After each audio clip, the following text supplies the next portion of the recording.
ඉස්කෝලෙන් කිව්වොත් සබ්ජෙක්ට් මෙන්න මේව කරන්න දෙන්නේ නැහැ. ඔයාට ඔය තියෙන මේකත් එක්ක ඉස්කෝලේ මේව කරන්න බෑ. නිකන් ඉන්න ඉස්කෝලේ යන්න. ඔයා කරන්න තනියෙන්. ඉදෙట్లా. තමයි අහන කොහොමද A-level ප්‍රයිවට් කරන්නේ? උදේම නැගිටිනවා. ඉස්කෝලේ යන්න නැතුව ඉන්නවා. හරිද? උසස් පෙළ ආයුධම්පත් කැඳවනවා කියලා එනවා නිවේදනයක් රජයෙන්. එලකරුවක එනවා නොටිෆිකේෂන් එක. හරිද? ඒ එන කාලේට exams.gov.lk කියලා වෙබ්සයිට් එකක් තියෙනවා. ගිහිල්ලා ඇඩ්මිෂන් මේ ඇප්ලිකේෂන් ෆෝම් එක ඩවුන්ලෝඩ් කරලා පුරවලා. හරිද? ඒක සබ්මිට් කරනවා. රුපියල් 750ක් යනවා. ළමයි අහුවා සර් A-level ප්‍රයිවට් කරන්න කීයක් වියදම් වෙනවද? 750ක් විතර වියදම් වෙනවා. ඇප්ලිකේෂන් ෆී විභාග නිකන් තියෙන්නේ. හරිද වැඩි? A-level කරනවා කියන්නේ ලංකාවේ මිනිස්සෙක්ගේ අයිතිවාසිකමක්. ඕනෙම වයසක ඕනෙම සාමාන්‍ය පෙළ ප්‍රතිඵලයක් තියෙන ළමයෙක්ගේ අයිතිවාසිකමක් තමයි A-level කරනවා කියන්නේ. ඔයා O-level fail කියන්නකො ඒත් ඔයාට A-level කරන්න පුළුවන්. ඉස්කෝලේට ගිහපුවම කියනවා A-level fail මේ O-level fail නේ කරන්න දෙන්නේ නැහැ. ඒක හරි ඉස්කෝලේ. ඒගොල්ලෝ කියන්නේ ඔයාට ඕන්නම් ප්‍රයිවට් දාලා තනියෙන් කරන්න පුළුවන්. ඒක කියන්නේ. ඒගොල්ලෝ කියන්නේ මොකද්ද?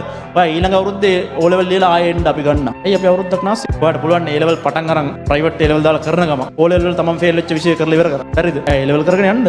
O-level maths එක නිකන් ලියන්න පුළුවන්. O-level maths වලට C එකක් තියෙන කියන්නකො තව පාරක් ලියලා ඒකත් දාන්න. ලං වෙලා O-level ලං වෙලා A-levelුත් එක්ක O-levelුත් දාන්න. ඊළඟ ලියලා එන්න. ඉල්ල එක ගිහලා ලියලා. හරිද? තුන්වට කර කර එක තැන ඉන්න බා ජීවිතේ. හරිද? කවුරුත් ඔය කියන්නේ නැහැ. කට්ටිය කියන්නේ එහෙම නෙමෙයි.